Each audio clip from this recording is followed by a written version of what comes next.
सतगुरुदेव की जय। बंदी छोड़ कबीर साहिब की जय। बंदी छोड़ गरीबदास जी महाराज जी की जय हो। स्वामी रामदेवानंद जी गुरु महाराज जी की जय हो। ग्रीब नमो नमो सतपुरुष को नमस्कार गुरु की नहीं। सुर नर मुनि जन साधुआं संतों सर्वसदे नहीं। सतगुरु साहेब संत सब डंडो तुम प्रणाम। आगे पीछे मध हुए तिनको जा कुर्बान। पुण्यात्मा परमात्मा साकार है और एक स्थान पर विराजमान है, वो नर आकार है। आपको दिखाते हैं ढेर सारे प्रमाण वेदों में कि परमात्मा साकार है, नर आकार है, ऊपर के लोकों में विराजमान है, वहाँ से गति करके आता है और अपने तत्व ज्ञान को स्वयं ही सुनाता है, बताता है। कवियों की तरह वो आचरण करता है। जो ये कहते हैं कि परमात्मा निराकार है और वेदों में निराकार लिखा है, उन्होंने वेदों का क ख भी पता नहीं। और महर्षि दयानंद पूर्ण रूप से अज्ञानी थे, उनको वेदों का क ख भी ज्ञान नहीं था। आपके सामने अब ढेर सारे प्रमाण प्रस्तुत करते हैं। पुण्यात्माओं, ये दयानंद के चेले कहते हैं रामपाल ने ना तो संस्कृत आती, ना वो विशुद्ध रूप से उच्चारण कर पाता। अरे भले आदमियों, जैसे कोई बालक है, छोटा सा बच्चा तोतला बोलता हो तो माँ उसकी सारी भाषा समझती है। भी केव चाव है, दूध मांगे है, रोटी मांगे है। रोटी कहेगा तो भी माँ समझ जाएगी रोटी मांगे है। हाँ, दूध दू करेगा तो भी समझ जाएगी दूध मांगे है। तो नो समझ लो, दास उस परमात्मा का बालक है और मेरा परमात्मा मेरी सारी भाषा समझता है। और इन आचार्यों ने और इन विद्वानों ने, दयानंद के चेलिया ने सारी उम्र खोदी गछामी गछामी करत्या ने।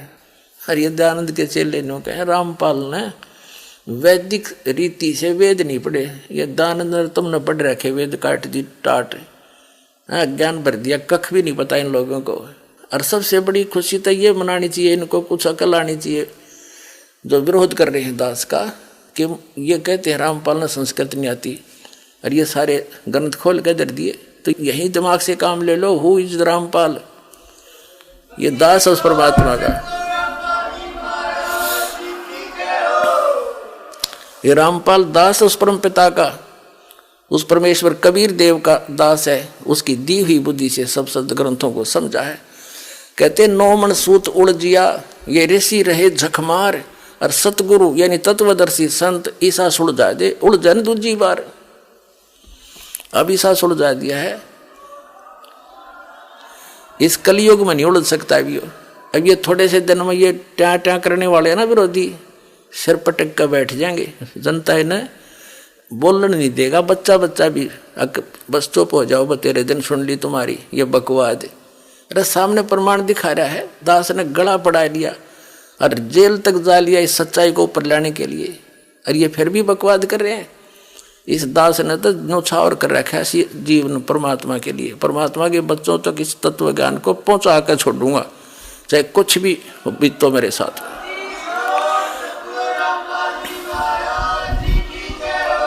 गदर मचा रखे नकली संतों आचार्यों शंकराचार्यों ने, दुनिया डबो दी। इतने अनमोल जीवन को नाश करें, इनको पता नहीं कि इतना कीमती जीवन है इनका। और इस सत साधना से इनको यहाँ भी सुख है और वहाँ जाएंगे जहाँ सदा सुखी। जा जाने के बाद फिर साधक कभी लौट कर नहीं आता। तो महर्षि दयानंद और अन्य जितने भी महापुरुष हुए हैं जो अध्यात्म मार्ग में आगे बढ़ने की जिन्होंने चेष्टा की है, वे सभी पुण्यकर्मी प्राणी होते हैं, परमात्मा के लिए तरफ रहे होते हैं। और उसी तरफ में ये महापुरुष इधर उधर जाते हैं। उनको मालूम होता है, धीरे धीरे ज्ञान होता है एक दूसरे से सुनकर, कि परमात्मा की जानकारी तत्वदर्शी संत बताया करते हैं। तो संतों की खोज में सभी महापुरुष निकल पड़ते हैं।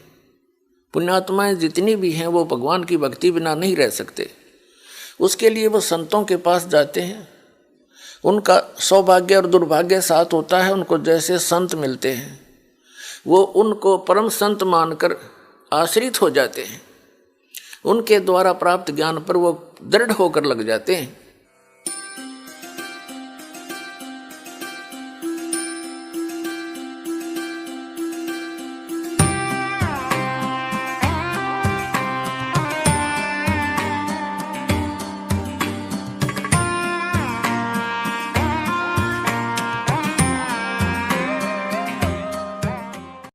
इस ज्ञान को जितना फैलाओगे आपको उतना ही पुण्य मिलेगा। ये सत्कर्म।